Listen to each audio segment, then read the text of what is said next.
हमको ये बात समझ आ गई है कि किसी भी देश को, किसी भी समाज को, किसी भी सोसाइटी को, if it has to move forward, the first qualification they must have is self-pride. I blame the left intellectuals for doing. They forced upon the Indians this first attitude, which was self-defeating and kept them constrained. हम तो कहते हैं ना कि हम विश्व गुरु बनना चाहते हैं, वो तो उसी अंग्रेजी को रिगर्जिटेट करके यहाँ बोलते हैं. हार्वर्ड ने बोला था, अमेरिका में बोला था, उसको आप अच्छी अंग्रेजी में झोला वोला पहन के यहाँ बोल देते हो और उसको सोचते हो कि ये लोग उससे इन्फ्लुएंस हो जाएंगे. तो वो टाइम जब इंडियंस अंग्रेजी से इन्फ्लुएंस हो जाते थे, वो तब तक वो चलता था. The problem with some of our opposition is that they are so embedded in their viewpoint that they are not open to any discussion और debate. They've already formed the opinion. Parivarwad would have happened if I had been promoted as a lieutenant general in the army or become the deputy NSA or the NSA of this country. India Foundation is a RSS affiliated think tank. It does not take any funding from foreign entities. In our view, we consider it unethical. You can't take money and say I'm taking money for polio eradication and then start funding Naxalite movement. If you look at my dad as well, many of the things he did, you don't do them because you get paid by the government or you're an IPS officer. You do them because you believe in them. Right? You do them out of conviction. हम दुनिया को वैसे नहीं देखते जैसे दुनिया होती है, हम दुनिया को वैसे देखते हैं जैसे हम होते हैं.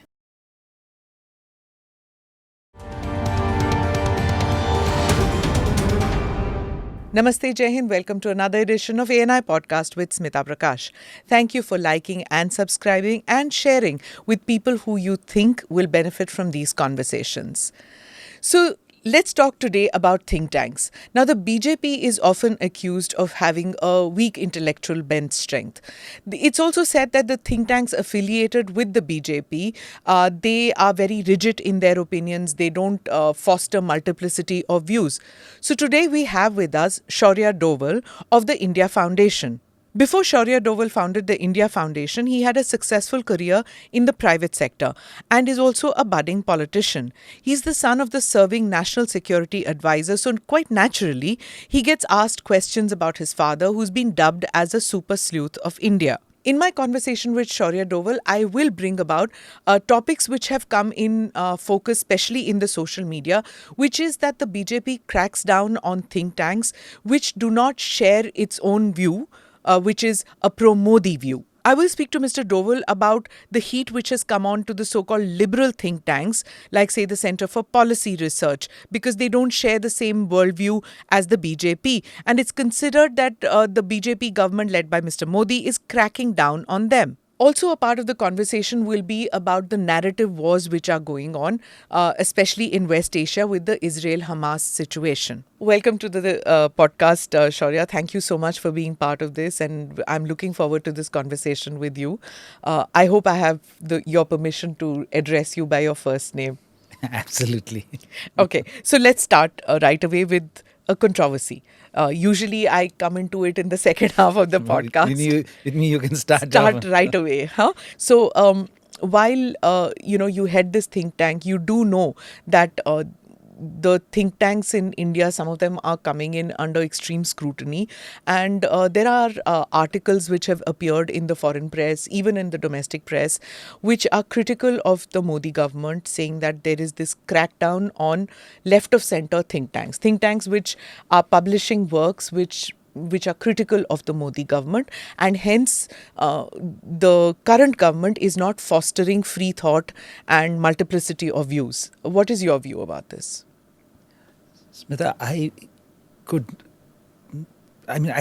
totally disagree with it. Mm-hmm.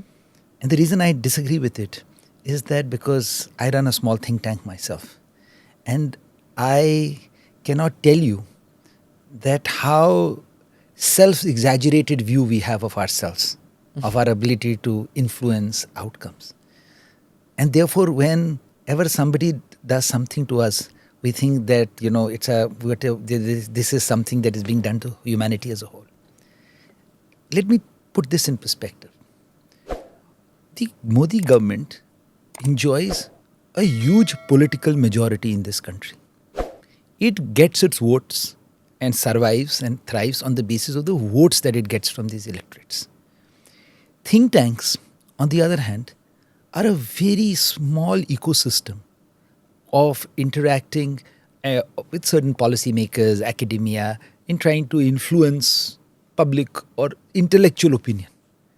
They have never had or don't have mass-based appeal. That's not their job.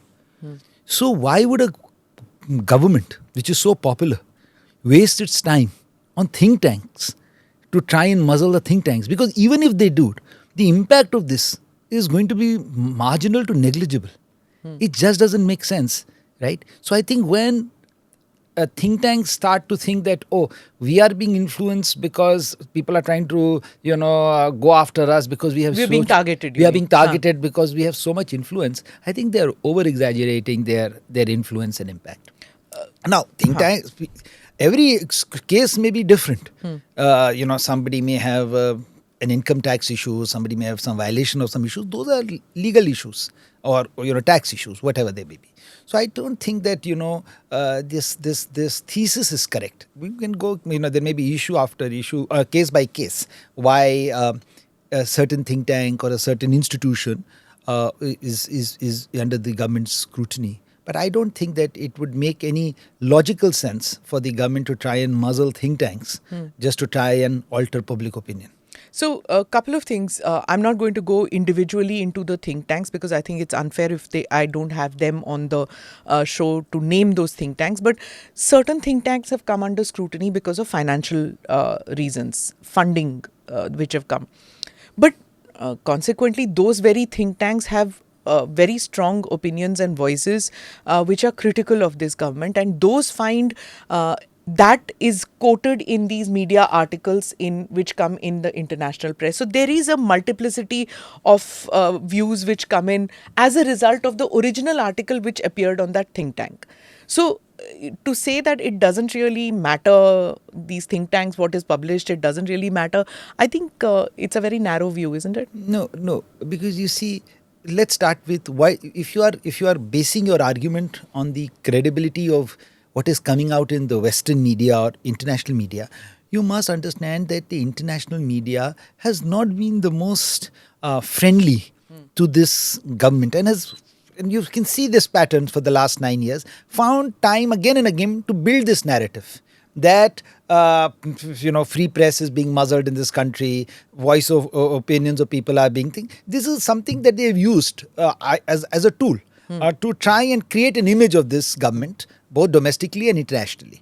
I don't think they have succeeded. At least domestically they haven't succeeded. Even internationally it has had marginal impact. So they try to pick up every data point and try to point in that direction.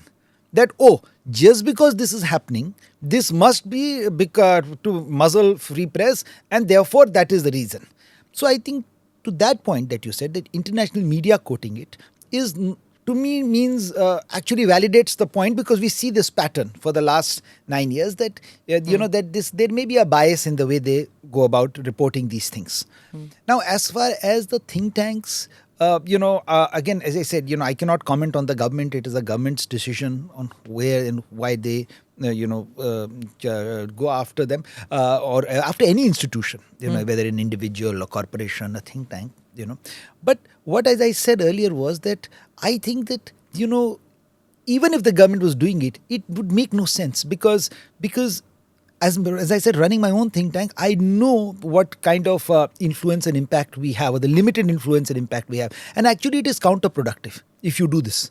Because then you will go out and say to people that, this is being done to me because I hold a different view from the government. Actually, it allows you to get negative publicity, which any political adversary would not like you to get after. I can understand when they do it to each other politically. But there they have a much larger canvas that they are talking about. Is think tanks, don't have that kind of sweep to be able to alter opinions of such a matter that it would make no sense. It's just like sometimes, I'll honestly tell you, so people come and think that think tanks is a way by which a political party would end up having influence or making money. You go and ask them that, if you're running a corporation, you don't make money by stealing stationery. Right? If you're a big company, political parties have their way of generating funds. They're not going to use a think tank, which is like, a couple of computers and desks and some research scholars. So they could do it, but it just doesn't make any logical sense. So I think that some substance of what is going on is that there is a viewpoint that obviously at any point in time exists in favor of the government or against the government of the day. I think the popular support of this government is crowding out the opposition voice, the intellectual opposition voice, just because that is so loud and that is so visible. That can happen. That the space that is available. Because the opposition and even the intellectual class in this country says that that's not true. The opposition's voice is stifled. For example, let's talk about your organization, right? You keep saying India Foundation is very small. But the point is that it has the strongest point of view in as far as the intellectual class is concerned. Would you, for example, take Karan Thapar, his show onto your, or have him as one of the panelists in your discussions? Would you do that because he has an anti-establishment point of view, or anybody else? Would you bring those guys on? No. So in our particular case, I can give the answer. I would not, because I don't think it will serve any purpose. The problem with people, with some of our opposition, is that they are so embedded in their viewpoint. They are so embedded in their thought process that they are not open to any discussion or debate. They've already formed the opinion. And this has been the problem with actually historically a lot of the intellectual class in this country. That they've already formed their opinion. And they've already, and so they can argue. It can become acrimonious. They can abuse. They can even insinuate, they can even charge you with things. But what they will not do is objectively look at things and be ready to change their opinion if the data or the facts are to the contrary. So correct me if I'm wrong, as somebody who heads a think tank should encourage multiplicity of views, right? When you have your events, when you publish articles. But the charge always is that the right-wing think tanks, whether it is the Vivekananda Foundation, whether it is the India Foundation, they do not encourage this multiplicity of views. You are saying that the left liberals are not exactly the liberals and they have a mindset which prevents multiplicity of views. That is the same accusation they make for you. The way I will judge it is that both of us are trying to capture the people who are in the middle. That is, who don't have an opinion, who are neutral and are willing to listen to the best argument and swing in their favor. I'll take some comfort in the fact that in the last 20 years or 25 years, we have been growing. Means we are pulling more people to our side intellectually than they are. You mean the right wing? The right wing. Okay. Right? So the fight is not for the extremes on both sides. They've already taken their view. The competition with a better argument, with a better narrative, with a better fact, is to try and win over those, particularly the young, who don't have an opinion, who are not tainted either ways and are willing to be open to ideas. So that is their effort as well as ours. And that is what I think we are, when we talk about the battle of ideas, it is that ideas that we are engaged in. Of course, we would not like to reduce the number of on our side people who are that opinionated. And we'd like to be more and more open all the time. Because we know that if we are open, then only we will try and be able to absorb new facts. And we are not wedded to any opinion. We are only wedded to our objectives. And what are our objectives? We want to see a strong, prosperous, confident, progressive India. Correct. Right? That is our end objective. Now, if anything that we are doing takes us away from that, then we should be able to change our opinion and recorrect. This is what you appeal to the people on the left as well, assuming that their agenda is also the same, right? They also want a peaceful, prosperous, progressive India. They want it minus you guys, you want it minus their guys. No, that is the difference. They have wanted this minus us. Purely because they think that we don't have we are not intellectual partners or intellectually worthy of their partnership. Yes. We have no such qualms. Correct. I've seen that from the left side. There is a kind of an intellectual snobbery when they term you people on the right wing as that it's a weak intellectual bench strength. उनको क्या पता वो जब intellectualism की बात करते हैं सिर्फ India was a great country. At one point of time, they hark back on the past, and that everything that they talk today is harking back on the past. And with aspirations to become Vishwaguru when we don't have basic bijli, sadak, pani, roti, kapda, makan. So there is this constant attack on you guys that you have a weak intellectual bench strength. Your side, on the other hand, when say suppose a centrist is to go to one of your events, अगर कहीं गलती से कह दिया that secularism is something which is necessary for the country or something like that, हाँ ये वो pseudo secular, you are the kind of person that Advani ji used to attack. There is this resistance to accept the centrist point of view. तो देखिए दोनों ही गलत approaches हैं मेरे ख्याल से, ठीक है ना. अगर हम भी ऐसा करते हैं, हम में से जो लोग ऐसा करते हैं, I think that is not the right thing to do, because it doesn't lead to the kind of intellectual progression that I was talking about और winning of the hearts and minds that we both are engaged in. उनका argument हमारे बारे में तो completely benefit of facts and data है, वो तो pure prejudice है, वो उसको तो हम देख सकते हैं. क्योंकि जो आप ये बात कहते हैं कि आप you keep going back to the past is neither factual not true. Because क्या है कि हमारा जो लिबरल इंटेलिजेंशिया है या लेफ्ट है, it suffers from a deep syndrome of colonialism that they have inherited. It's not their fault, but this has been the culture here that they have inherited over centuries, which has no self-belief in themselves. Actually, their biggest problem with Mr. Modi and this is the audacity of belief. कि how can they believe कि ये कर सकते हैं? Because we aren't supposed to do this, right? हम तो गुलाम थे. We're supposed to be conservative. We're supposed to be the second fiddle, right? We have to justify that. How can it be that Indian cricket team can get onto the field and say इस बार तो हम world cup जीतेंगे? या India can go back and से हम तो moon पे land करेंगे, या हम 2047 में विश्व गुरु बनेंगे. The audacity of those dreams is what they are fundamentally against, and that is what has made them timid, and that kept this country as well as timid. The good part is that this country as a whole has rejected that timid approach, and the evidence of that fact is in every aspect of our public life or our national life, from politics to sports to films to business, and late it has also started reflecting in our public life, in the things of our public leaders. The only people who haven't accepted it is this intelligentsia, which is still caught up in their old paradigm. We, on the other hand, actually realize that this pride isn't really unfounded. This pride comes back from a whole chain of events that goes back thousands of years. Yes, there was a period of a couple of hundreds of years where it was eclipsed. We could not project it, because, but that did not take away from our achievements.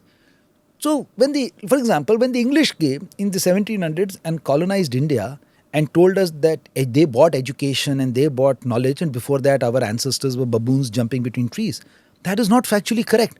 We do know now that our ancestors had measured the distance between the earth and the sun, that they were doing architecture in temples that was to the precision of highest degree of geometrical and engineering achievement. So, ऐसा नहीं था कि हम English ABCD पढ़ना सीखे तभी हम wise हुए और पढ़े लिखे हुए. तो ये बात को, बट इतना इसको ये करके बार बार ये कहना कि साहब सिंस ये इसको करते हैं, ये लोग इंटेलेक्चुअली डिफंक्ट हैं या इंटेलेक्चुअली बेनिफिट हैं of ideas, is not correct.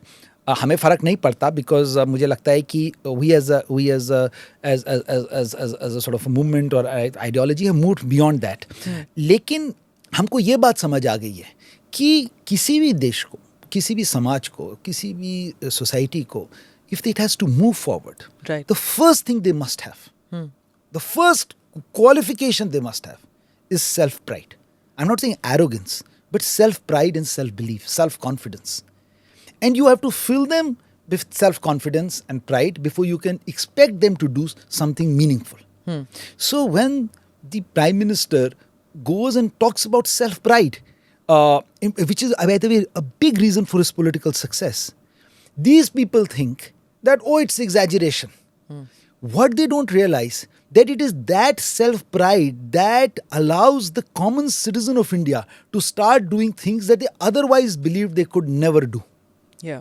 Right? Now, this to me, I don't know what intellectualism is or how do you define it, but to me, this is the first step to start on the process of an individual, a family, a society, a country on its path to progression. You know, this timidity and this diffidence that you talk about for generations of Indians, since you're a numbers man, I have to ask you, and in one avatar you were a banker. So you do realize that it's also connected with our economy. That when you're this barely a developing nation, how do you have self-pride? You are diffident because you're sitting in a committee of nations where your economy is nothing compared to them. So that hard power and soft power combo only works. Just a soft power and, projecting your soft power when your economy is not doing well. So there is a reason why I am guessing that timidity and that diffidence existed in us.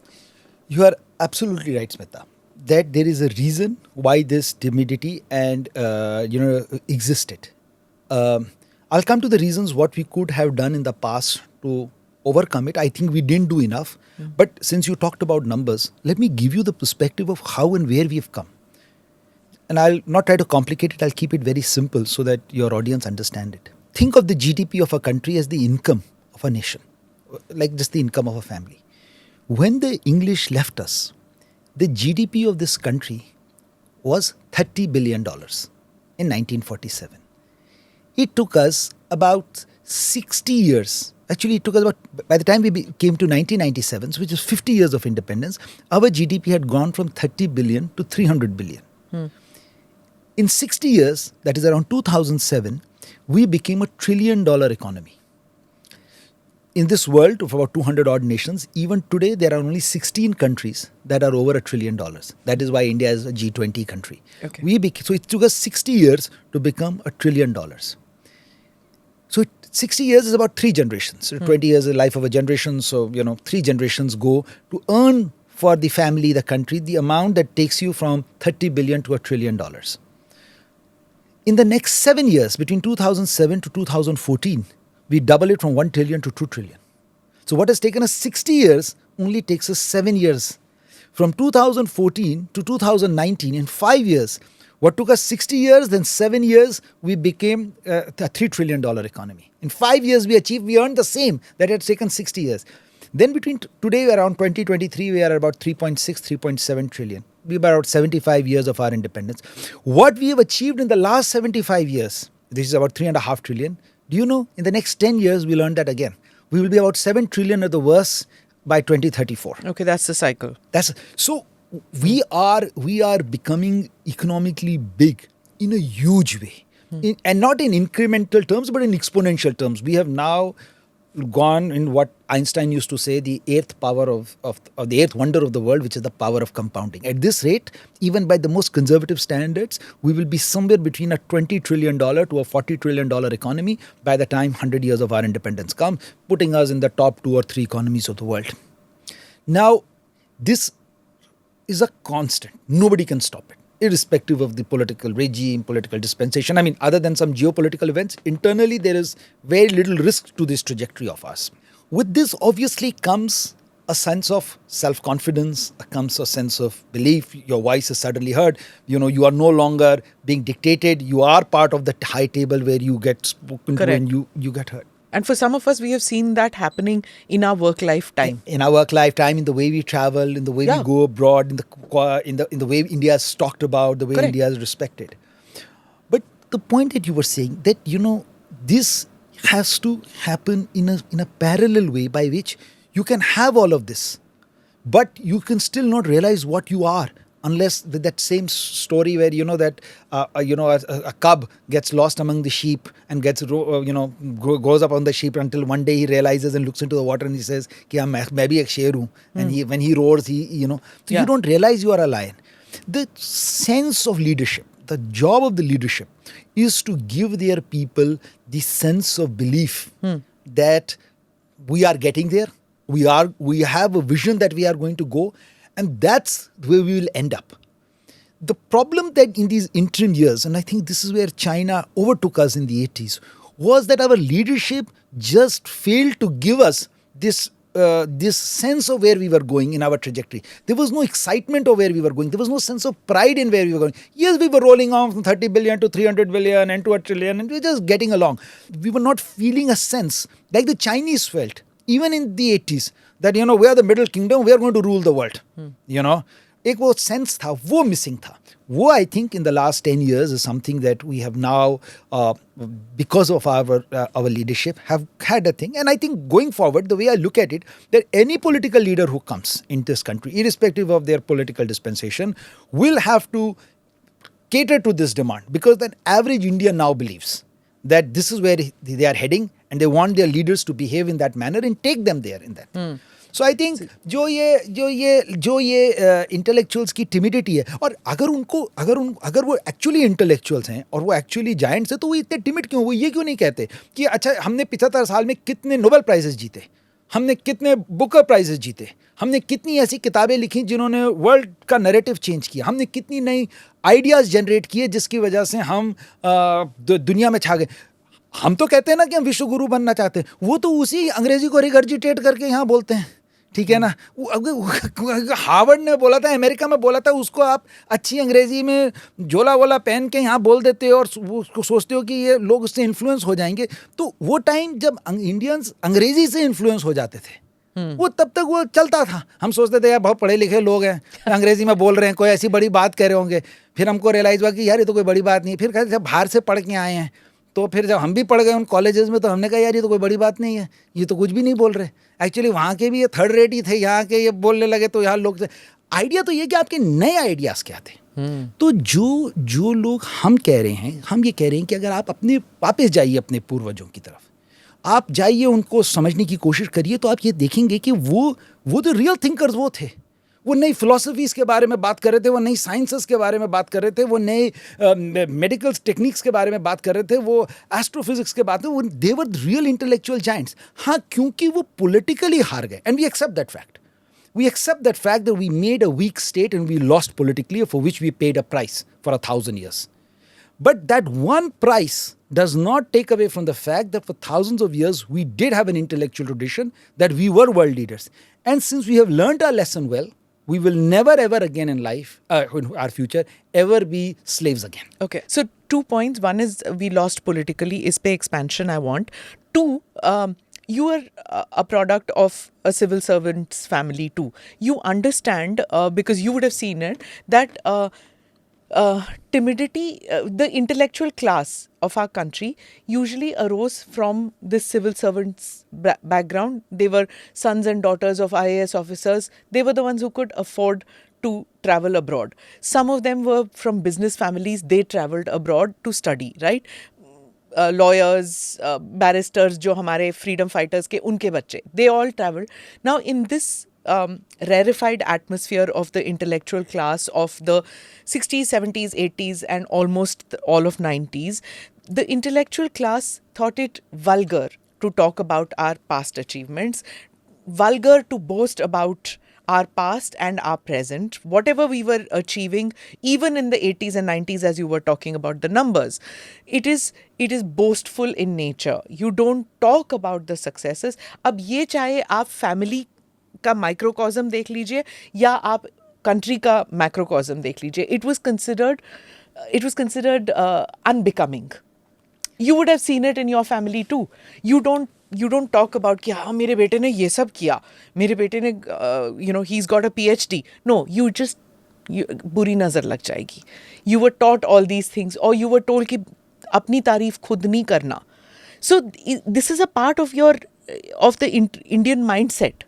Do you agree with that? आप बिल्कुल सही कह रही हैं, and I can correlate to this because I'm both been a victim of it, and I've observed it very closely. So it's a similar thing which I go through. But I had a little bit of a different background. Yeah. So what happened was that as a young boy, I grew up. I went to Pakistan, And I grew up in Pakistan, right? Where, as you know, I, by default, being the only Indian among 50 other Pakistani boys, got, sort of seeped into nationalism because there was no you'll other... have to expand on this because I was going to come in the later part, but you'll have to expand on this why you were in Pakistan. Because my father was posted there. So as a young boy, when I was in school, I had gone there and, I had lived there for about 6 years. So, and I come from a background of the, I'm from Uttarakhand, a military background, etc. So nationalism was something which was innate to us. But even other than that, I, just by default of, being the only guy among 49 other people, you learn to become very patriotic. So no other reason, just survival. I come back to India. So we're talking late 80s, early 90s. I live in a government colony. And, I go to the best schools here. I go to Hindu college. Same, as you rightly said, the intellectual class, the theoretically the ruling class of this country. And what do I observe? I observe that, as you talking about nationalism is vulgar. Talking about feeling pride in your country is vulgar. Something which was a survival necessity for me, suddenly when I come back to my own country, among my own people, I actually find I am out of place. It is something that you discard. As a matter of fact, you'd be surprised that in these colonies, 15th August and 26th January were holidays. We didn't have the concept of waving the national flag. Yeah. It was only much later that we actually understood what the power of a flag was.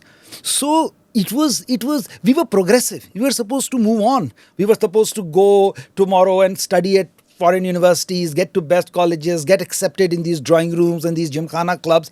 You can't be talking about nationalism. I mean, if the Pakistan experience was supposed to be like a nightmare, you're not supposed to get over it and move on, as you said. Yeah. It's got to be. Now, the problem with this attitude, now that I'm much older and wiser, and I think I realize is that the problem with this attitude is what I just told you. It's like a very classic story as I tell you about the Indian cricket team. Indian cricket team, for its longest period, was a gentleman's team. It used to come from a place called Shivaji Park in Bombay, most of them, through a club of friends and family, and play very decent cricket. So somebody is Sunil Gavaskar's brother-in-law was Gundappa Vishwanath, and then, Dilip Vangsarkar, a certain caste kind of people from the Shivaji Park area. Very decent, but very mediocre players. Indian cricket team was so mediocre that they went into the 1983 World Cup thinking they will lose and go for a holiday from London to... You saw the match, right? I mean, I belong to a generation of where, when I was a kid, there was a Bishan Singh Bedi, there was a Chandrasekhar, there was a Yerapalli Prasanna, and one would just pray कि भाई एक wicket ले ले, वो भी test match में. Exactly. Not one day में, वो मतलब एक विकेट ले ले, 2 विकेट ले ले, अगर 6 रन बनाएगा तो यही बहुत है. And you felt that sense of, envy towards those countries which had an Imran Khan. Disgustingly, we would feel envy towards a Pakistan. We would look at, we can never produce on fast bowler. हम क्यों नहीं कर सकते? And then you know what happens? One ignorant Kapil Devs from rural Haryana enters the Indian team. Who was laughed at because of his English. But what he does is he makes you win the World Cup in 1983. Yeah. The minute he makes you the World Cup in 1983, every village and town in India starts thinking, we can enter the Indian cricket team. Lord behold, fast forwarded 20 years. Indian team is not at all civilized. But those 11 players... civilized in quotation marks. Term. But when they get into the field, they are the best 11 players that come out of the 130 crore Indians. And they are a fighting machine. In the last 10 years, they won all those, more games than they won in the first 70 years. Yeah. Right? So it was their self-pride in themselves that they could do it. Today, the same Australians and the English... You remember Kohli was put down. कि ये aggression की क्या जरूरत है? आप gentleman बनिए. It's a gentleman's game. Exactly. और यही aggression इंडिया के हर एरिया में आ रहा है. तो मेरा ये कहना है So that intellectual class which was there for 40 years is feeling threatened by these... Because not feeling threatened, actually more than threatened, facing irrelevance. क्योंकि उनकी बात के अब कोई टेकर्स ही नहीं है. और खासकर यंग लोगों में आप ये देखिए ना कि क्यों मोदी जी इतने पॉपुलर हैं. क्यों after all it's ultimate win for them. क्योंकि वो ये बात कहते हैं जो ये यंग लोग सुनना चाहते हैं. ऑब्वियसली आफ्टर ऑल भाई, अगर मैंने पिक्चर बनाई और मेरी पिक्चर ने नहीं चली तो मुझे पूछना चाहिए ना कि मेरा ऑडियंस मुझे क्यों नहीं देख रहा. ठीक है ना. तो आप ये देखिए कि आपका आइडिया क्यों नहीं बिक रहा। आपका हो सकता है कि आपका आइडिया का टाइम निकल गया, उसकी शेल्फ लाइफ खत्म हो गई, it's past it expiry date, ठीक है। वो देश बदल गया, कॉन्टेक्स्ट बदल गया, दुनिया बदल गई। और हर वो आइडियोलॉजी इंक्लूडिंग हमारे, if we don't change with the times, the biggest risk we run is the risk of irrelevance. And that is why जब आपने शुरू मेरे से सवाल की कि आपने कि हम इस पे रेट के साथ करें या सरकार रेट करती है, हमें पता है कि इस आइडिया को जिताने के लिए हमें बेटर आइडियाज़ लाने हैं, इस जीत को जिताने के लिए हमें बेटर नरेटिव लाना है, हमें बेटर तरीके से अपने आइडिया को कम्युनिकेट करना है। हम ये लड़ाई टैक्स रेट्स और उससे थोड़ी जीत नहीं सकते।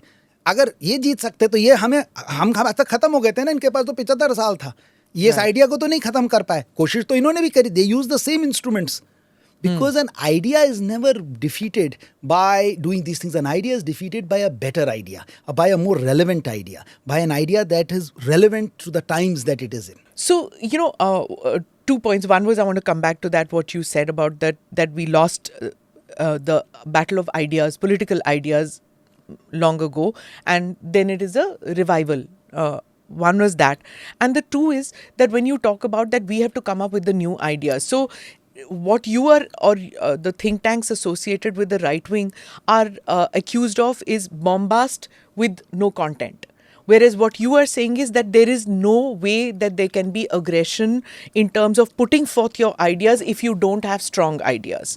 Am I wrong or Absolutely. am I right? I said first thing is that definitely we need to have, I said what first thing you need to have is self-belief and self-confidence. Yes. The point I do take is that we don't have yet the kind of academic rigor and discipline that maybe the people from the left had. But the reason for that is they just had more time. They've had more time in controlling the educational institutions, the research, the funds to be able to develop that intellectual content. Okay. We've just about started. They deliberately devoid us of the space and time to keep us out of the race. They didn't compete equally. As India Foundation, we used to run this thing called India Ideas Conclave, which is an ideas thing where we get an eclectic mix of people from all across just to debate on the idea India. In 2015, the first year we did it, 2016, when the first time we did it in Goa, it was a big event of 200, 300 people. It was the first time I was organizing it. I come from an economics background, so I didn't have too much of interaction with people from academia, etc. But one thing I observed was that as the conference came to an end, a lot of people came to me and shook my hands and said, "Thank you so much for organizing it. We're so grateful. For the first time, we could speak our hearts out and our minds out, without feeling threatened." So I thought this was odd. Why were they thanking? But then when I actually spoke and found out, I actually found that these people were actually victimized. Of cancel culture. Of cancel culture, right? In that time. When that term wasn't known. Exactly. Now, as I told you, mine was a very intuitive experience by saying, nationalism ke बारे में मत बात करो in these government colonies. It looks very... But in places like academia, in places like where research, in universities, this ideology or this viewpoint was actually kept out of academic research. And so for them to develop, get them the funds to do the research, to do the academic rigor. So I take that point that ठीक है, आज हमारी academic rigor और वो उतनी अच्छी नहीं है. But give us another 10-15 years. हमारे आज जो हमारी next generation है, वो पढ़ रही है, वो history को दोबारा से पढ़ रही है, उनके पास resources हैं. 15 साल बाद बात करेंगे कि हम कितने intellectually benefit हैं या intellectually vibrant हैं. लेकिन हमको ये पता है कि इस जर्नी में सेल्फ प्राइड से पहला स्टेप लिया जाता है और सेल्फ बिलीव से पहला स्टेप लिया जाता है. यही हमारे पूर्वज करते थे, इसलिए वो विश्व गुरु थे. हमको भी करना पड़ेगा और हमारी एस्पिरेशन और हमारी डिज़ायर टू विश्व गुरु बनने की है. जैसे कि ये वही लोग थे जिन्होंने कहा था कि ऐसे देखिए, ये तो ऐसे है, ये रॉकेट लेके साइकिल के ऊपर जा रहे हैं, किसी दिन ये चंद्रयान बनाएंगे, या ये तो हारने वाली टीम है, किसी दिन ये क्रिकेट मैच जीतेगी. क्योंकि इनको अपने पे भरोसा नहीं था. ठीक है ना. एक्चुअली वो किसी ने बहुत सही कहा, हम दुनिया को वैसे नहीं देखते जैसे दुनिया होती है, हम दुनिया को वैसे देखते हैं जैसे हम होते हैं. जब इन लोगों को ये एहसास हो जाएगा कि हिंदुस्तान अभी एक जीतने वाली कौम है, इसका ये अगली जनरेशन इस दुनिया को एक्चुअली लीडरशिप और डायरेक्शन देगी. तो इनको ये रियलाइज होगा कि ये जो बातें कह रही हैं ये कितनी इरेलेवेंट थी। फिर उसके बाद ऑब्वियसली देन एवरीथिंग गोज, हमको मेहनत करनी पड़ेगी, हमको डिसिप्लिन होना पड़ेगा, Right. हमको do all the other things, हमको बेस्ट इंस्टीट्यूशंस बनाने पड़ेंगे, हमको बेस्ट रिसर्च करनी पड़ेगी. It's also part of that whole concept of Antyodaya, that the last man in the line has to be brought up, and that's part of the BJP. But agenda. It's part of the BJP, the culture, the culture thinking of BJP. Correct. Not just the BJP. I mean, in the entire Sangh culture of that. But that is also now. I've seen some intellectuals saying that just look at this. That here is a party which talks about wanting to be a Vishwa Guru and that they're going to be trillions of dollars economy. But at the same time, we are still in a position where we have to give free rations, which the Prime Minister announced recently, that we have to continue with the aspect of free rations, which means dole continues for the next 5 years. It's a different matter that in America you still have food stamps, the most powerful country in the world. But if we were going to be so strong, if we are so strong and we are such a strong economy, why is it that we still have so much of poverty in the country? And if we do have that, are we trying to cover that up? You know, Smita, this is such a convoluted argument because it presupposes that both the things cannot simultaneously exist. Right? And the people don't have a context to what they are talking about. Right? So, today, we are poor, but we are not as poor as we were earlier. We are educated, but we are not as educated as we would like to be. That does not mean that just because it is my status today doesn't mean it can't be improved tomorrow. When I talk about my vision, when I talk about my desire, when I talk about my dream, don't kill my dream by saying that you are not capable of doing it. This is exactly how they kept people out from the game. See, this aajkal Pradhan Mantri talks about Parivarvad. You know how strong a concept is. They said to an average Indian, तुम तो कर ही नहीं सकते. ये तो पढ़े लिखे एक certain class है जो इस देश को हुकूमत चलाएगा. But you know, when a chai wala's son becomes the Prime Minister of India, do you know what happens? Millions of chai walas in this country start believing कि हम भी कर सकते हैं, हमारा बच्चा भी कर सकता है. Now, doesn't mean that everybody will become Prime Minister. But out of the thousands who will, millions who will go out, one will become, some will become much, much better. Everybody will move up because now you've given them a dream. You don't kill people's dreams. You don't tell people they can't do it. You tell people this can be done and then you help them do it. Now talk, in this country, just see in the last 10 years, how much change that is. I mean, it's not even comparable. They said it's not possible. Here is a man who has made it possible. I mean, I even take just academia. I just leave aside the hard infrastructure. You make in the last 75 years, 700 colleges. In the last 10 years, he adds another 700. Right? Now, because he genuinely believes that another 700 colleges will generate these kind of kids. That you make 16 IITs, he increases it to 23. You make 50,000 medical colleges, he doubles it to 100,000 medical colleges in the last 10 years. This is about, that doesn't mean that we still have enough medical colleges. That doesn't mean we have enough doctors to solve for this. So we can keep selling the glass is half full. But now that we've got 100,000 medical colleges, we have a better possibility of producing more doctors for our citizens. True. We have a better chance of improving ourselves, and therefore this journey constantly continues. But this journey constantly continues on the back of a belief that we are doing something great, or it just believes on this constant self-flagellation by saying life is a misery. This country is a misery. Nothing can ever happen here. Government is corrupt. Politicians are corrupt. The country is going to the dogs. Let's just sit every evening and celebrate this. It's like that classic thing, there were two men breaking stones on a hot summer afternoon outside a temple that was being built. Somebody walked up to them and said, "ये क्या कर रहे हो आप?" To one of the first guys. He said, "क्या देख रहे हो? क्या कर रहे हैं? हम गरीब आदमी हैं, पत्थर तोड़ रहे हैं, धूप है, बच्चों को पाल रहे हैं, ये कर रहे हैं, ये हमारी डेस्टिनी है." अगले वाली से पूछा, उसे बोला, "आप क्या है?" उसने बोला, "भाई देखिए, ये यहाँ पे बहुत बड़ा भव्य मंदिर बना है, उस मंदिर के बनाने की टीम का मैं प्लेयर हूँ." मैं एक बहुत बड़ा भव्य मंदिर बना रहा हूँ। ये सिर्फ एटीट्यूड इस देश में परिवर्तन हुआ है पिछले 10 साल के अंदर, and this is what I blame the left intellectuals for doing. They forced upon the Indians this first attitude, which was self-defeating, and kept them constrained.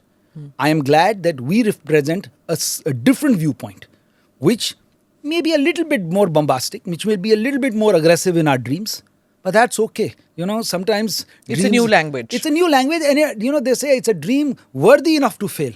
तो क्या हुआ, हम नहीं बन पाएंगे, 40 ट्रिलियन नहीं पहुंचेंगे, 20 तो पहुंच जाएंगे ना उसको एस्पिरेशन में. लेकिन आपके साथ रहते रहते तो हम तो 10 पे भी रहते और रोते भी रहते कि कुछ नहीं होगा, कुछ नहीं होगा, यू नो. और वो हमारी हर नेशनल लाइफ में अफेक्ट करता था. हमें टैलेंट की कमी नहीं थी. आपके ख्याल से हमने 10 साल के अंदर हम कॉमनवेल्थ गेम्स में जाते थे या में जाते थे, कहीं 10 मेडल जीते थे, कहीं 15 मेडल जीते थे, हमेशा अपने को कहते थे, जिनको भेजते थे उनको भी ये कहते थे, भाई हमने तो वैसे ही नहीं जीतना, तुम्हें चले जाओ करके. वो भी नहीं सोचते. वही बच्चे 10 साल बाद जा रहे हैं, अब वो कभी कोई 100 मेडल लेके आ रहे हैं, ये क्या बदला. तो ये एक एटीट्यूड को बदलने की बात थी, एक परिवर्तन लाने की बात थी, जो आई एम ग्लैड धीरे धीरे इस देश में हो रहा है. एंड आई होप कि जो हमारे साथ के जो इस अपने जो आपने कहा ये लिबरल्स हैं या जो लेफ्ट्स हैं, वो आपको बिलीव करते हैं अपनी बात को, तो बहुत अच्छी बात है. बट उनको रियली अपने आइडियाज़ की बेसिस पे आर्ग्यूमेंट जीतना चाहिए. उनको अपनी ब्रिलियंस की बेसिस पे अपने आर्ग्यूमेंट जीतना चाहिए, इनोवेशन के बाद पे अपने आइडियाज़ को जीतना चाहिए. और हमको हमारा गेम को अप करना चाहिए. और अगर वो हमको हरा देंगे तो obviously they will carry the trophy the home. Okay, the thought process. Now, you're talking about transformational changes which have come about in India and being ready for those, and that there is a large section of Indians who are ready for that transformational change and want to talk about it today. But I am also going to come on that one point that you spoke about, and you brought it up. I did before I could, about Parivarvad, right? Your father is the National Security Advisor. So obviously there'll be a whole bunch of people who'll say that your rise in the country has been to do with that. There are people who are pointing fingers at Jai Shah, that it's because of his father, it's because of Amit Shah. These kind of attacks are coming in, that the BJP talks about Parivarvad, but there are a whole bunch of people who have risen because of their fathers being in important positions. So I know you're smiling because I'm very happy to answer this question. Because this question you will be living with it all your life. I will ask you a counter question. Right. That when you say ki you have, and I can only answer for myself, so we'll talk. Sure. We gave this case to myself. Okay. Now that you've given me the opportunity to. When you say that you have risen, you please tell me, what do you mean by risen? What have I happened to me because of Parivarvad? Parivarvad would have happened if I had been promoted as the Lieutenant General in the army or become the Deputy NSA or the NSA of this country. So, Parivar. Now, I'm not being, I'm sorry, but I have to defend, I have to explain. Absolutely, yeah. I was a topper of Hindu College, Delhi University in Economics in 1994. Chalo, Parivarvad. I was a chartered accountant at the age of 23 from Arthur Andersen, Parivarvad. I went to University of Chicago in 1999 and London Business School, Parivarvad. I joined Morgan Stanley on Wall Street, Parivarvad. I start the India think tank in 2009, 5 years before BJP comes to power, right? Parivarvad. I have to do something to earn my living. And in any of these things, I still run the think tank. I still run my my small firm. So, इसमें मुझे क्या benefit मिला जिससे आप ये कह सकते हैं कि मुझे परिवारवाद का बेनिफिट मिला? अब आपने कहा कि आपके माँ बाप ने आपको पढ़ाया तो वो तो पढ़ाया मेरे को पढ़ा, बट वो my father couldn't have got me an admission into Hindu college or got me a Delhi University rank or got me a whatever thing. So I think ये आपको इसमें मैं ये डेटा नहीं कर सकता कि इससे मुझे क्या बेनिफिट मिला जिसका ये. हाँ, My father is the NSA of the country, but my father is not the NSA of the country. My father is Ajit Doval. If Ajit Doval was a chaplasi, he's still my father. I'd still touch his feet. Even if the NSA also is my feet. I don't take any money from the taxpayer. I don't have any taxpayer's benefit. And whatever I do for my country, I do it out of my service as an Indian. And that, as an Ajit Doval son, I'd continue to serve my country. Now, you can agree with my view on how the country could be served. But when the charge comes कि आपने परिवारवाद किया, तो परिवार किस प्रकार का? अच्छा, मैं बीजेपी में भी गया, तो बीजेपी में तो मैं कार्य करता हूँ. मेरे को क्या दिया, मतलब टेक्निकली बीजेपी ने, not that they should also, that you can say as a BJP, and मेरे पे, my father is not even in the BJP, वो तो परिवारवाद would have only applied, which applies, is my father would have said, yes, now I appoint you the NSA of this country. because now that it is a family position. तो ये कोई इसका ना and you didn't even get a ticket for the assembly elections. That further proves that the BJP doesn't have परिवारवाद. Because there was so much reporting that happened कि हाँ जी शौर्य डोवल जो हैं वो उत्तराखंड से इलेक्शन लड़ने वाले हैं. It's a matter, I mean it's a done thing कि टिकट तो मिलेगा ही, NSA के बेटे हैं, उनको वो अब उत्तराखंड से तो लड़ेंगे ही और फिर टिकट नहीं मिला. I think it works well for people like us. But don't people come to you and say that in Uttarakhand जब आप जाते हैं कि क्यों नहीं आप इलेक्शन लड़ रहे? No, people do come and say that to me, but I think people want me to be able to see me do it on the basis of who I am as a person. And will I be able to rise to the expectations that they have? Yes, people do expect a certain standard out of me. They don't expect me to be a coward. They don't expect me to lie. They don't expect me to be like everybody else. Because you're Ajit Doval's son? Because I'm Ajit Doval's son. But those values and standards I'd have to maintain all my life. Right? That's the... But that cannot be called parivar. That is what we call sanskar. So does it happen, sons of people who are great achievers, whether their mother or their father, that they have to live up to these achievement standards? Is it a kind of a burden that No, you I carry? don't think so. Burden is a negative word, but I mean, again, obviously it depends on everybody else. I'm asking you because, like, say, a Nehru's daughter or a Gandhi's son or a Patel's progeny, they would all have to carry only that, if they right? decide to follow this parivarvad concept. Okay. So, for example, let's take, if Jawaharlal Nehru was Prime Minister and Rahul Gandhi was the best scientist in this country, who would say it's parivarvad? It's only when Rahul Gandhi says, I should be given the Prime Ministership of this country because my grandfather and my mother were there, then it is parivar.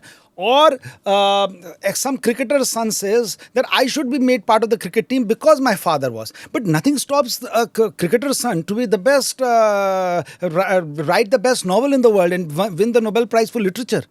After all, we've had people would actually want that. People would expect that if your father is a great artist, then you should be great a sportsman or great in anything that you decide to do. I think the culture of trying to create monopolies on the basis of lineage is what is parivarvad.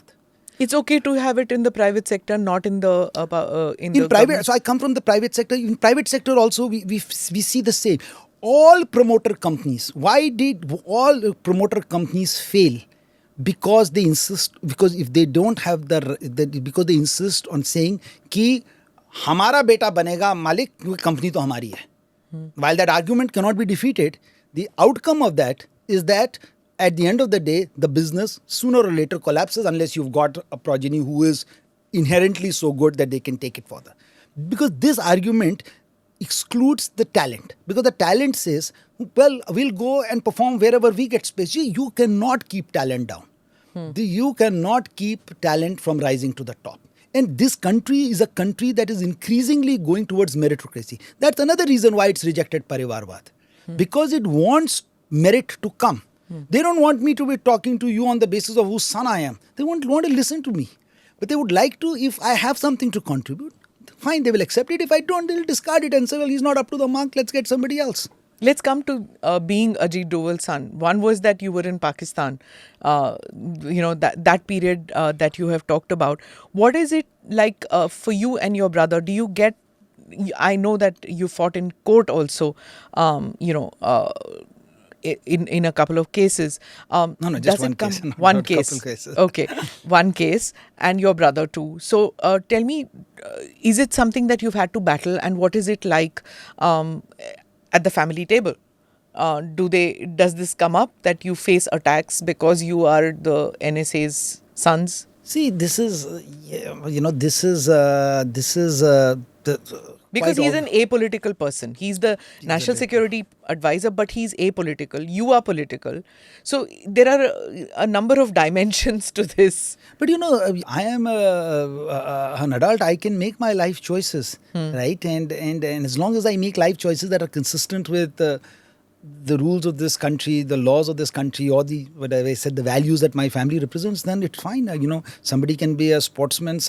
I grew up in a house where we were allowed to pursue the careers that we wanted to pursue, as long as they, were honorable and they reflected a certain amount of adherence to principles and values and law as would be expected. So I don't think वो हमारे पे कोई issue है. As regards this thing, I mean, The case. there was this one particular case. It was so juvenile. I've talked about it in the past as well. Yeah. Because as I always say, just because you have a hammer, you think everything is a nail. So just because you thought that you were like that, or people in the past have been like that, everybody in this system will also be like that. So, they decided to go after my brother just because they wanted to target my father. And the absurdity of their proposition was so absurd and so legally indefensible that when we actually did decide to take it to the court of law and said that, okay, now that you've come, we'll go after you for criminal defamation. We'll see that you go to jail for what you've said. Then they, as usual, like cowards, backed down, apologized and said, "We're sorry, we did it." And and then since we have better things in life to do than to fight these battles, we said, "We'll accept your apology. We'll move on." But that was the sum total of this whole. But it does come with a certain amount of baggage in the sense that you have to deal with security. Your movements are curtailed to some extent. And I've interviewed your father, one of the few journalists, I guess, who's interviewed your dad. There's this whole thing about him being hyper aggressive and all that. But when you speak to him, he's so soft spoken. You'd wonder all those stories which are there about your dad. And here is a person who's so mild mannered, who's so gentle while talking. What is it like to be Ajit Doval's son? Smita, we are just a normal family that believes in basic principles that I think every family probably tells it. We believe in honesty. We believe in meritocracy. We believe in hard work. We believe in doing the things right way. We believe in this country. We believe in its future. We believe in ourselves. And we believe that we keep transmitting generation to generation these values that maybe my grandfather and before him did to us. So we're just another normal people, and we don't take ourselves this seriously. Once we go inside our house, we don't. We don't. This is of no consequence to us. As I said, Do you discuss social media में आपके बारे में ये लिखा है? नहीं, not at all. Because उससे हमें क्या फर्क पड़ता है? इनसे हमने कहा ना, हम जो भी करना चाहते हैं, जो भी कर रहे हैं, वो हम अपनी कन्विक्शन और अपनी उससे कर रहे हैं. हम किसी की एक्सप्लेनेशन से तो नहीं कर रहे हैं. I'm not supposed to give an explanation to anybody for what I'm doing. Nobody's asked me to do this. I volunteered to do this. Shaurya, you were working abroad in the banking sector, Morgan Stanley, GE Capital, 30 years of experience in finance. And then you decide to leave it and come to India. So what is it that motivated you to leave a successful career there to come and do stuff like think tank, which is not really, financially a viable career move to make, I think. In most people would think it's not. So what is it that motivated you to come back to India? So, Smita, I moved back in 2009, right? Again, A non-BJP government. No, the year BJP lost the elections. Lost. And had no possibility to come back at that point in time. And the reason I did that, because as a concerned citizen staying in London, I felt that this, things were going down south, and that, I couldn't just watch from a distance and just say, I'm done and dusted, and what difference does it make to me?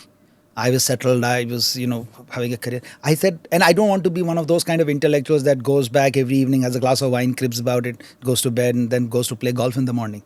I wanted to go and do something about it in my little way that I could. I believed in a certain viewpoint. I believed in a certain ideology. I looked around the landscape. I thought of some people who really were like-minded like me and were trying to make this difference. So then it was an easy decision for me. I said, in my own small way, let me try and be part of this struggle. Part of that, like I told you, of that small guy who's breaking the stones and things. I'm part of this team that's making the mandir. And I didn't do it because I wanted any quid pro quo or I wanted a job. I still don't want. I mean, I don't want anything in back. I didn't do it as a business. I did it out of my conviction. And those are the values I reflect. Those are the values I'd like to give to my daughters. Those are the values that I got from my parents. And I understand that, different people may have different motivations. My motivation is different. My motivation to do this is out of service for my country, is to do it for this, for the belief in the ideology that I believe in, is to make my contribution in small way that I can. And God's been good and kind, and I know how to work hard. So, I can look it's very, it's a new thing to do. I would think in 2009, you're really young. To make a switch in your career at that stage, to say, हाँ मैं think tank में काम करना चाहता हूँ, ये think tank बनाना चाहता हूँ, not even काम करना चाहता हूँ. It's not as if you're going to Brookings or something like that, which is already established or something. Yeah, to leave a well-paying job, you need a lot of family support in the sense of, हाँ बेटा तुम ठीक कर रहे हो, or your spouse or girlfriend to say that, you're doing fine. This is the time to make the right move. Did you need that validation from your family at that stage, or were you confident? No. I had full support of my family, of my parents, of my wife, who was a doctor in London, was doing very well in her career, to pack her bags and move back to India with me. Because, as I said, you were asking this question. I think one of the things that we have been taught by our parents is to act on conviction. If you look at my dad as well, many of the things he did, you don't do them because you get paid by the government or you're an IPS officer. You do them because you believe in them, right? You do them out of conviction. And that's between you and whatever belief that you have. And I think that, I like to think that if anything Parivarvad is that conviction I want to be able to carry as be part of my genetic makeup. That's the only thing I want. I don't want a job or a thing. That I'll take care of myself. I think I can look after myself. So what was let me come back to the foundation. We didn't talk much about it. So when you started, what was it that was the goal? And for people who don't understand what a think tank does, if you can just break it down for me as to why your think tank, what was its goals, and what do think tanks do? Okay. So our think tank, which started in 2009, basically was decided that we needed to look at India uniquely from India's perspective. Going back to your earlier point, that we must bring down civilizational understanding to bear on the policy making and problem solving for this country. This country did not start its journey in 1947. As long as we try to address our problems from the perspective of a lens which starts in 1947, we will make mistakes in our assessment of the problem, or we leave them half complete. We need to take a civilizational perspective and then take the entire cumulative wisdom and translate into modern day policy making. So that was the foundation or the basis of where India Foundation stands. And if you go to the website, that's exactly what it said now 16 years ago when it started, that to look at India from uniquely India's perspective. Then it broke it down and said, well, there are many areas, but we decided to work in 3 or 4 areas. We said we'll work on the areas of foreign policy and security, we'll work on the area of economics, and we'll work on the area of culture. In these 3 areas, we will try to bring some of these ideas and try to iterate and then analyze them, understand them, and then advocate them. So that we can convince more and more people that this is the way that things should be done in this, or policy should be formulated in this country. So the idea really was to analyze and then advocate on this. So that is what my think tank does. It's an ideological think tank. It's not a neutral think tank. We don't claim to be saying we are a neutral think tank. We do look at it from the lens of the civilizational perspective. We are overt about it. It's not that we claim to be neutral and then we say, so I am a center of right think tank. I have a viewpoint. And to those who, and then obviously, as I said in the beginning, I try to convince those people who would listen to me that please try and understand what I'm trying to say. Try to understand these things. And if you are convinced, come over and I'd like you to change your viewpoint. So that's my job as a think tank. Think tanks have, and the larger question that you asked, think tanks have played different roles in different countries. In India, the United States, Europe, even in China, they have existed for years and have played different kinds of roles. It just depends on the culture. For example, how is your think tank different from the Confucius think tanks of China? How is it different from, say, Brookings of America? No, just so to do it in comparison. So, for example, Brookings, let's take the United States. United States, the think tank culture is really a system where practitioners and academics come in and out of government. Yeah. And they have a very established system of people being in government, coming out of think tanks, developing their views and going back into government. It's a revolving door that they have. Yes. In India, we don't have that system. People in think tanks typically don't go much into government, or have the government system has much role in them. In India, think tanks is pretty historically been staffed by people who retire from government. Correct. They were considered parking spots or Exactly, whatever. And most of them were government-funded think tanks. Correct. Right? So in India also had a large number of think tanks, but they were government-funded think tanks. So they never took a viewpoint which was different from the government. So they did a lot of work, and then maybe government had some system of absorbing that word. But it wasn't really a revolving door policy. Okay. Political parties didn't have think tanks at all. They just didn't think the need to think. And actually even still most of them don't have. Yeah. BJP, or the larger movement, actually was the first one to have think about this way back in 2009. So from that perspective, we are a very new experiment. We are only 16, 17 years into making. VIF was another think tank of this kind. So this is a new initiative. We will see how this evolves in this country. So one thing that is how we are fundamentally different from the United States. Now, in the political thing, we are now having this culture, at least in the BJP, of a think tank, which will allows us to not only develop some ideas, but also train some people who may then be able to go into government, should there be government, and try to carry forward these ideas through policy making. Okay. And also to be able to give back some feedback to the party and the government from time to time as may be required on certain policies. Tell me about funding now. And with funding, of course, I'll come. I mean, we've already discussed the ED raids and things on certain think tanks, but I want to talk about funding. Where do you, if you can talk about it, how do think tanks get funded generally, and yours particularly? And what do you have to say about the George Soros funding that is coming into several think tanks around the world? Will you take Soros funding?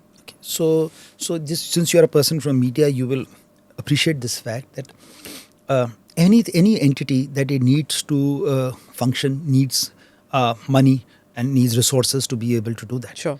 But you must know where that funding comes from and what agenda you want to pursue. And at least you must tell your audience that where it is coming from. There is nothing illegal about taking funding, but you must know what is it coming and what agenda, so that the people who absorb know from where you are coming from.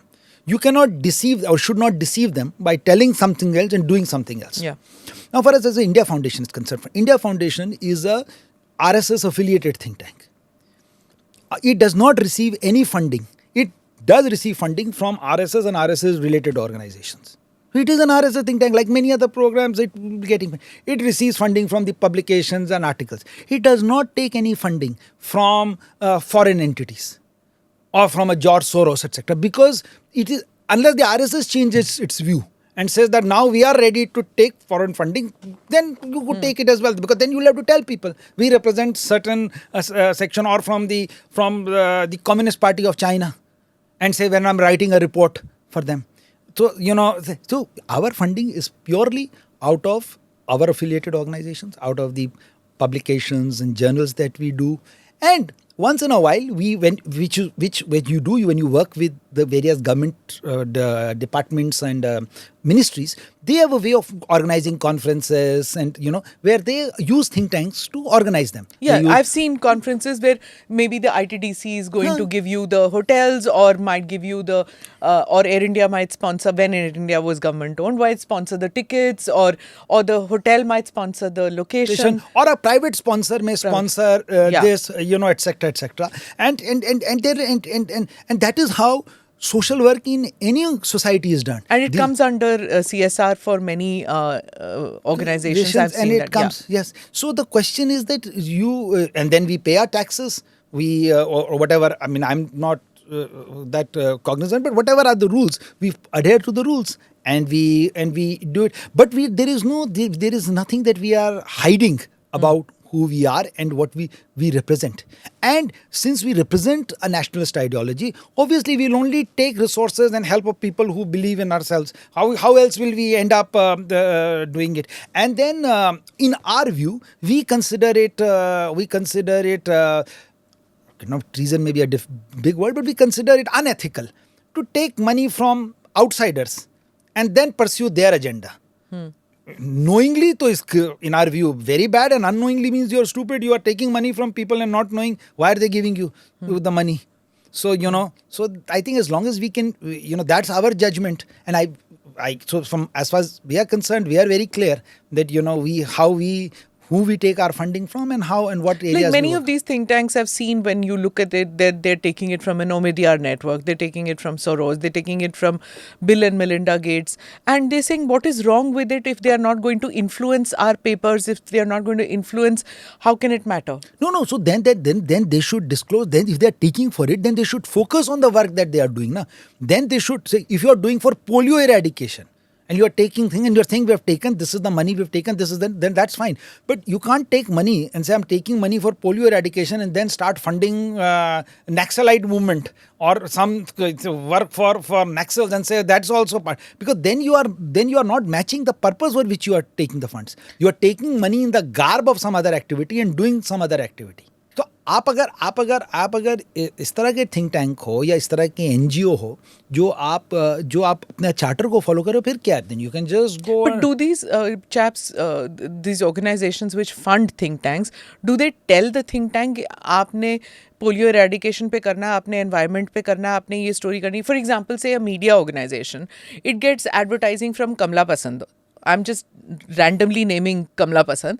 If they take advertising from Kamla Pasand, it's not necessary that Kamla Pasand tells the network that you have to promote in your shows, you have to promote eating pan masala. ये तो नहीं होता ना. या फिर आप अगर हम सूर्या बल्ब्स ले रहे हैं तो आपके जो टीवी स्टूडियोज हैं वहाँ पे सिर्फ सूर्या बल्ब ही लगेगा. ये तो होता नहीं है media organisations. So when think tanks take money from, say, a Bill and Melinda Gates, is it necessary that that you have to say that the funding that I'm getting from you, I'm going to spend only on polio? बिल्कुल नहीं. तो वही तो मैंने कहा, you have to use your discretion and judgment as long as you can justify कि आपने ऐसा नहीं किया, तो then you are fine.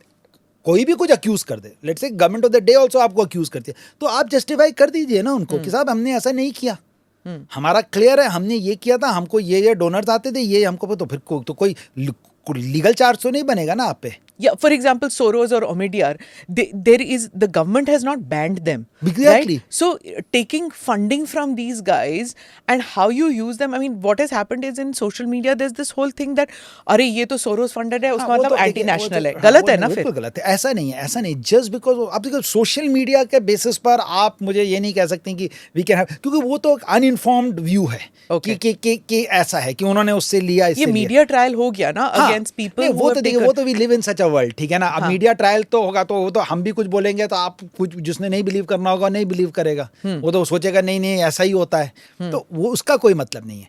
बात ये होती है कि in the court of law, in the court of in the taxman's court, or in wherever the thing is, अगर आपने अपने उस दिन के लॉज को अडहेयर किया है और अगर आपने वो किया है, तो then you should have no problem. अगर आपसे कोई जजमेंट की भी गलती हो गई, and sometimes it can happen, तो आप बता सकते हैं कि साहब हमने तो इस तरह लिया था, हमें तो नहीं पता था ये एजेंडा था, we should be more careful in the future.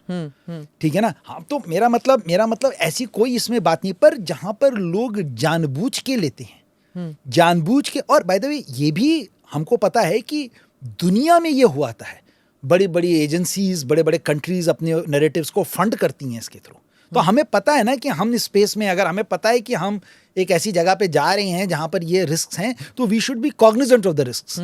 If we consider it a risk, if we consider it कि हमारा वो एजेंडा नहीं है, तो फिर हमको पूछना चाहिए ना कि अगर हमको क्यों पूछ रहा है फोर्ड फाउंडेशन, हमसे क्यों करवा रहा है ये काम. ठीक है, That there क्या could be ये- an insidious reason that हाँ, the funding फिर is अगर coming. हमको लगता है कि नहीं कोई ऐसी बात नहीं है, बिल्कुल ठीक है, हमारा जजमेंट, तो देन इट्स ओके. अगर हमारा जजमेंट गलत होगा तो we'll pay the cost of it, we'll get, that means we are getting used हाँ. By thing. तो हम इस्तेमाल ना हो, इसलिए थिंक टैंक्स को इस बारे में कॉग्निजेंट रहना So चाहिए. yes, subtle twisting of minds and ideas does happen. और हम भी करते by हैं, funding, हम भी करते हैं, हम भी करते हैं. देखिए ना, गेम तो नैरेटिव्स का है ना. हम भी चाहेंगे कि हम ओपिनियंस और थिंग्स दुनिया में बदलें. ऐसा दिन आएगा जब हम भी करेंगे दुनिया में. आज हमारे पास वो संसाधन नहीं है या और है, why will we not? We'll also play this game. Yeah. But what I'm trying to say is that once we understand that it is done, then we just have to manage those risks and manage it कि हम कोई ऐसा काम ना करें जो national interest के against हो, नेशन को अहित करे, और हम जाने अनजाने में अपने आप यूज हों किसी और का एजेंडा परस्यू करने में. ऑन द रिवर्स, हमको उनको यूज करना चाहिए अपना एजेंडा को परस्यू करने में. हम क्यों यूज हों? Because they have the platforms. Okay, on the battle of narratives that we were talking about, I mean, with this, the Israel-Hamas war which is going on, there's a lot that is happening as far as narratives are concerned, lot of fake news and narratives based on fake news also which happens. And, it's not just the West Asia which is on fire. You are seeing that happening all around the world now, right? I want to draw attention to an article which appeared a few days ago, Thomas Friedman in the New York Times. I will quote this, in which he says from the article, I'll quote it. I'm watching the Israel-Hamas war and thinking about one of the world leaders I've most admired, Manmohan Singh. He was India's Prime Minister in late November 2008 when 10 Pakistani jihadist militants from the Lashkar-e-Taiba group, widely believed to be linked to Pakistan's military intelligence, infiltrated India and killed more than 160 people in Mumbai, including 61 at 2 luxury hotels. What was Singh's military response to India's September 11? He did nothing. Now here, Mr. Friedman is actually admiring India and admiring Dr. Manmohan Singh for that matter for not reacting militarily to 26/11. He quotes the NSA of that period who says that it was a strategic decision not to do that, and India did various covert things to counter it, but not military things. And not putting boots on the ground was a sensible decision as far as Friedman is concerned. That's what his take. Now let's talk about the battle of narratives and how it has changed. Because God forbid something like that was to happen in India today. There is no way that a Mr. Modi will react like Dr. Manmohan Singh did. Is this Mr. Modi as Prime Minister only, or has India changed with that? India has changed. India has changed.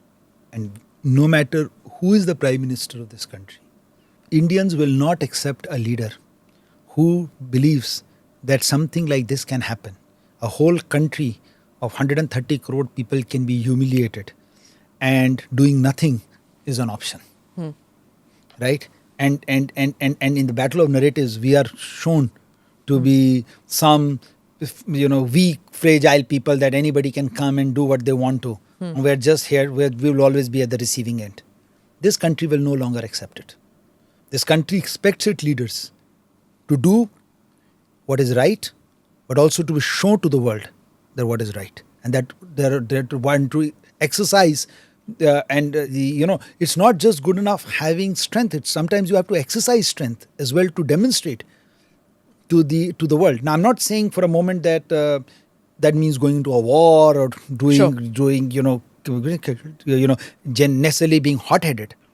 But I'm only limiting to your point to what Mr. Friedman was saying, and to counter that point by saying that doing nothing and just being seen as weak is not controlling the narrative. You already lost the narrative. Even if India did many things, who cares?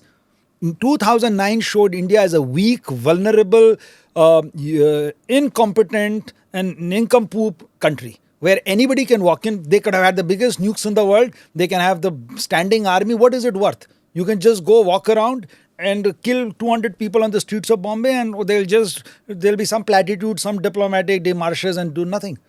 You think a Pakistani sitting on the other side or Lashkar sitting on the other side really thought that, now Indians are really very strong. They've controlled the narrative. So I don't think that this in the battle. It's not just it's also you have to win the battle of perception. Your enemies and your must know that they should have deterrence value. That they should know that there is a cost that they will have to pay. I think so. So I don't think that this. I agree with this analysis that that Dr. Manmohan Singh doing nothing, and was a victory for India of any sort. This was 1 year before you decided to come to India. I know of many Indians who at that stage decided that they've got to do something. They need to come back. And between 2009 and 2014, like you, I know of many Indians who decided to come back to India because they couldn't take it anymore. They wanted a change. They said this to me, and at that time, sitting in India, you don't understand that it could move somebody to such an extent. What did 26/11 do to you? No, I lived in a part of London which was where Jews and Indians live. We are the most progressive community. We control the world of finance. These were the best part.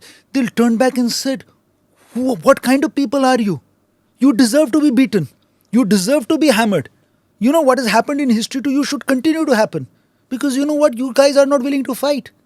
You don't have any leaders. So it was the humiliation of the highest kind. You couldn't look back into somebody's eyes and say, what were you? What kind of a country were you? You kept saying, oh, we have this big army, we have this big navy, we are such a big country. But you know what? It just takes a Pakistan to keep humiliating you, and you keep saying, oh, next time we'll do it. Next time somebody does to it, we'll do it. It's like that classic joke in, Yes, Prime Minister, right? He says, when will you use the nuke? When they're at Piccadilly, So the question is that, what were they waiting for? So I think, absolutely, that was a day of huge national humiliation, right? And I will not buy this argument which said that, just because it was very strategic and they did it. It's very good for Mr. Friedman to say it, because he was not bearing the humiliation. Right? He was it. What would the Americans have done after 9/11? No, that's fine. It's okay. Just a couple of 3,000 people killed. We are 200 million people. It's not the end of the world. They went after Osama bin Laden. They did everything to get even with. They fought wars in countries which were not connected to 26/11. I'm sorry to say, but they 9/11. What did they say? They said, okay, if you have to fight, we'll not fight on the streets of New York and DC. We'll take the war on the streets of Baghdad and Kabul. Why should we let our kids die? Why should we let our innocent people die? अब लड़ना तो है ही. तो अगर लड़ना है तो अगर लड़ाई यहाँ आएगी. So they pushed the war back. You could agree or disagree with them. But the fact was, the alternative to that was streets of New York and DC. There's never been an attack on America after that. Right? And so I think ये बहुत आसान होता है, and I think we must give full marks to the Prime Minister that in his tenure he has given us back that sense of pride back. Of course, we didn't go to war. We called off the bluff. But it's like saying, the only way to call off a bluff is to just go challenge it. And at the end of the day, what were they saving us for? This whole classic argument. So, what? So then we would have all become Amar. If we, then all we would have never ever, we would have become, every Indian would have lived for the rest of their thousands of years. But ultimately, you have to live, but you have to live with honor. What is that life worth which is befit of any honor? तो आपके सामने 3 दिन तक पूरे देश के सामने, पूरे दुनिया के सामने, you were brought to your knees by, and what they did was they did. That what they did. I'm not blaming. What did you do after that? What did you tell your people? What did an average soldier feel? What did an average Indian feel? Are we safe? Can this happen to us? Does our government really care for us? Do those who run this country really willing to die for this country and save this country from humiliation? So this was, we have a very traumatic history. You must not forget. We have 1,000 years of traumatic history of seeing this. Ahmad Shah Abdali sold on the streets of Kabul 30,000 Hindu women in one night. What did we learn from that? If we didn't learn that there is a cost to honor and independence, then we haven't learned anything at all. And I think this is where Manmohan Singh Saab really, really failed the country, and he paid the price for it, rightly so. He paid the price for it because that one lesson they should have understood, that they may were willing to pay the price, but the country was not willing to pay the price. The country was willing to avenge its honor. And that is why the country stood with Modi Saab when it happened. I still remember... You're talking about Pulwama. I'm talking about every situation, like even in Pulwama. I was watching the videos in Pulwama when the dead bodies were coming home. They were the TV and media crew were interviewing people as the 40 body. What were parents, wives, brothers telling them? They were saying, ठीक है हमारा तो घर का वो गया पर देश के लिए गया ना, लेकिन इसका बदला जरूर लेना चाहिए. This death should not be in vain. उसका कोई वैल्यू तो है. तो ये फ्रीडमैन साहब के लिए कहना बहुत आसान है कि अब जब हम भी कहते हैं कि अमेरिका पे अटैक हो तो उनको जरा ढंग से संभल के करना चाहिए था, कुछ ऐसा नहीं करना चाहिए, सबको साथ लेके चलना चाहिए. But there is also the view that eye for an eye is going to turn the whole world blind. So what is happening in West Asia now, Israel should go slow because it's going to cause a genocide the way they are going about it. So this battle of narratives is very, very strong, right? See, this is a very complicated issue. Correct. It's not as simple as this is. It is, and one understands that you have to be nuanced in the way how you take this. But I am talking about extremes. Yeah, I'm saying both extremes are wrong. Not doing anything is also wrong, and doing excessive is also wrong. But both your enemies should know that there is a cost for what their actions. And that you have create enough deterrence that people don't try to mess around with you beyond a certain point. This is the whole concept of keeping your country secure. So I think we can talk about every specific situation, but मेरा मतलब मैं आपको सिर्फ उसी context में बोल रहा था जो आपने मेरा पहला सवाल पूछा था कि क्या वो मनमोहन सिंह साहब के टाइम पर कुछ नहीं करना was an option. And I also think that going beyond a certain point, retribution or mass punishment is also probably not the right approach. But at that time, not taking an action was not a prudent thing in your... Prudent तो सवाल छोड़िए, it was humiliating. मतलब जैसे आप खुद ही कह रही हैं कि everybody felt, I don't think any Indian felt कि नहीं बहुत अच्छा किया उन्होंने ये करके. तो ठीक है, उसके बाद उनको जो करना था चलिए कुछ नहीं तो आकर एटलीस्ट थोड़ा गरज के बोलते तो सही यार. वो भी नहीं किया उन्होंने. मतलब ये भी एटलीस्ट चलिए कुछ भी नहीं कर सकते थे आप, अरे देश को हौसला तो दिला सकते थे. But ये मेरे को, let me towards the end come to Uttarakhand. You're from Uttarakhand, which sent so many young men and women to the forces. Women now, but otherwise young men. There's a tradition. You also come... We represent 1% of this country in population. We give 18% of its armed forces. Amazing. Okay. So 1:18 times ratio. And in such a small state, if you compare it with the other states, it's a very small state, but there's a culture to that. So you tell me that in Uttarakhand, which where nationalism runs so deep in the veins, is the BJP very strong in the state for the 2024 elections, and does that reflect in all hill states? Because in Himachal, the BJP, which alternates between Congress and the BJP, it lost the election. There also nationalism is very strong. When we come down further in Uttar Pradesh, where nationalism runs very deep in the veins, because in two state elections you've had the BJP winning out here. So tell me, how is the BJP positioned in your state, in Uttarakhand, in Himachal, which neighbours you, in Uttar Pradesh, which also neighbours you? How does the BJP stand in these three states? No, so I think as far as 2024 elections are concerned, BJP is in a very, very pole position to win all the 5 seats that we have in Uttarakhand. That's a pretty foregone conclusion. I think if we put a bamboo pole, they will win the election. I don't think we run the risk of that. I think but to your point on where state elections and national elections are concerned, I think, we have now a very high level of literacy rate in these states, and the elections are very nuanced. So people do understand that when state elections are concerned, they're not really grappling with ideas of national security and national. It comes down to say apples in Himachal. Exactly, it comes down to local issues. Yeah, it comes down to say maybe the old pension scheme in your state. Exactly, it could come to any comes of to these. Local benefits. So people do make that differentiation. The Agniveer thing, does that impact in Uttarakhand because you have so many people? The Agnipath project. No, I don't think so. I think it's being very well received. It will give again a lot of people there because this is not an electoral issue. Electoral at the state levels, state levels are purely local issues, and But pension scheme and Agnipath those are issues. Those are issues. I would think that in Uttarakhand and in Himachal, both these states, the Agnipath scheme and the old pension scheme, these are going to be very, very important. Definitely. So because we have a large proportion of government employees,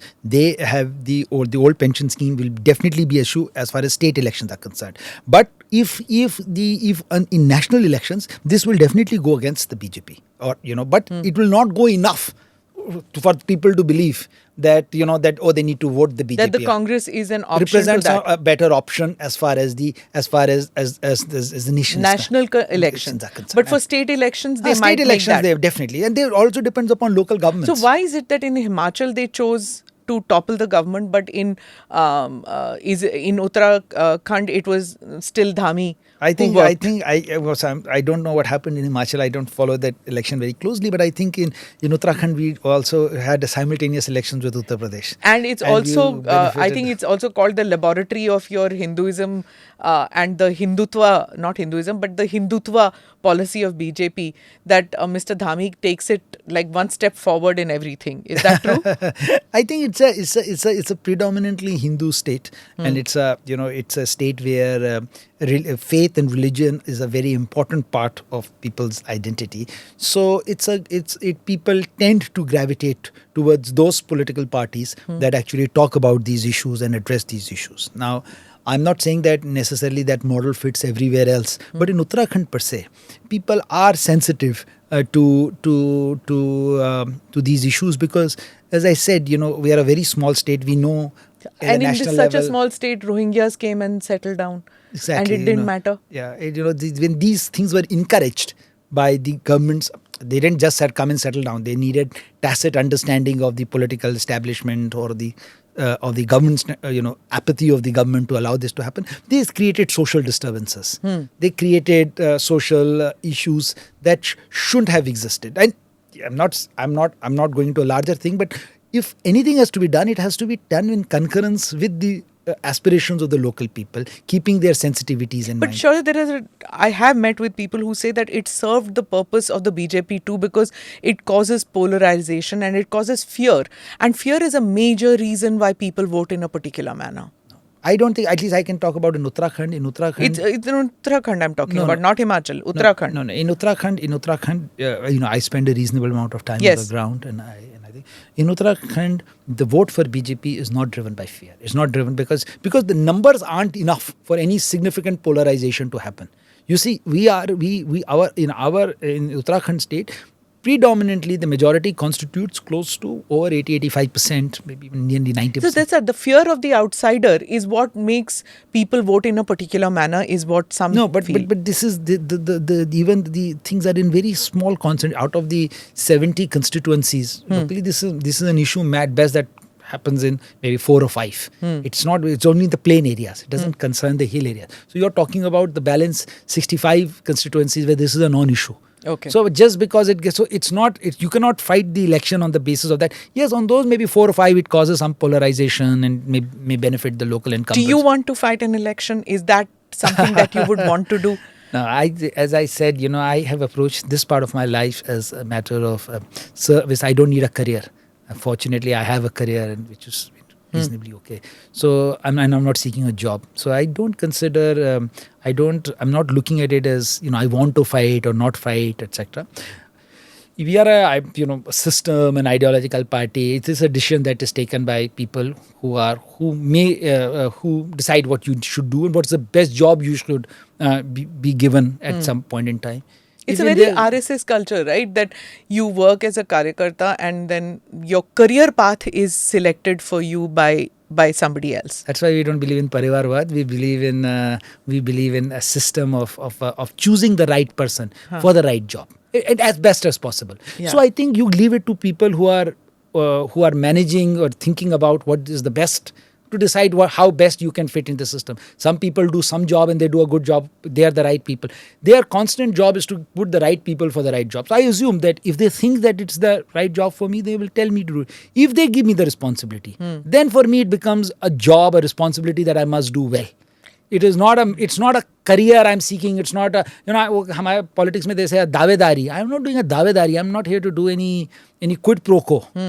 This. See, I had somebody from an academic from Australia who was in the show, in the podcast, and they said that the narrative which comes out of India is something that we base our analysis on, because we are not coming to India. We base it on media reports and all. And the narrative is that RSS के लोग ये right wing, militant and all, one tends to think ये AK-47 लेके घूम रहे हैं. Paramilitary organization. And you being from the RSS, so I would think that डंडा लेके mostly overweight people that one sees associated with RSS.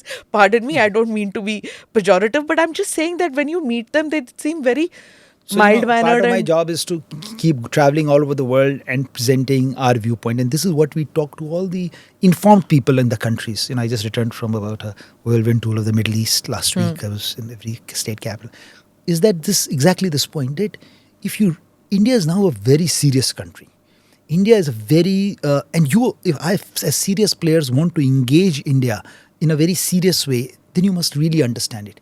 You can't be flippant in dealing it with based upon certain kind of narrative that is coming from a very superficial understanding of the system. And just because it's written in English and gets published, you just be lazy about it and read it and form your opinion. You need to really come on the ground and see what is happening. See exactly, and then make your own assessment. I'm not even saying whether you should follow, but you need to engage. If I need to understand what is going on in the US, I just can't read a few newspapers and then decide कि ये हो रहा है. If I'm serious, I really need to get the best possible data and the best possible information, and as comprehensive as possible, to form my opinions. So I think it is for them. The onus is on them to try and engage for them with the ground seriously, and then obviously it's also for the organizations like RSS to be able to present their viewpoint in a manner in which they understand it as well. So I think it's an equilibrium where we are all both heading towards. So finally, I'll ask you that when you look back and you think that when you left in 2009, I'm sure many Cassandras told you कि ये क्या कर रहे हो, अच्छा career है, छोड़ के जा रहे हो, and going to an uncertain future in a country, in a government ruled by a government which you did not ideologically believe in. But I believe in this country. In this country. I came for the country, I didn't come for the government. So when you look back, are you happy with that decision? And do you want to continue living in India? 101%. I am here by choice, not by compulsion.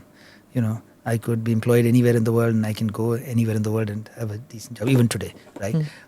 This is a choice I made for myself, and I'm very grateful that I made this choice for myself, because if I look back on my years that I've done, this has been the most satisfying part of my life. I had a great career, and I love that as well. And I've seen it at the best. I've seen it at the most cutting edge of where it was the best colleges you could go to, the best organizations, I've seen it. But I think that this has given me much more meaning and purpose. And I know it's a very long journey, and it's a journey and its objectives will probably even outlive me. But that's irrelevant. Interesting. Yeah, that's irrelevant. I think what is relevant has been that in your own small way you try and make a difference. And I think that if I look back in 2024 and look back in 2009, I think whatever we did in a small way, it did change the dial. We're in a much, much better position as a country. We're in a much, much better position as a society, as a nation. And I think that just reflecting back and saying that you were a small part of that effort is quite gratifying. Thank you, Shaurya, for being part of the podcast. Thank you so much. Thank you for the service that you do, and all the best for the future. Thank you very much for having me on the show. Thank you. Thank you for watching or listening to this edition of ANI Podcast with Smita Prakash. Do like or subscribe on whichever channel you have seen this or heard this. Namaste. Jai Hind.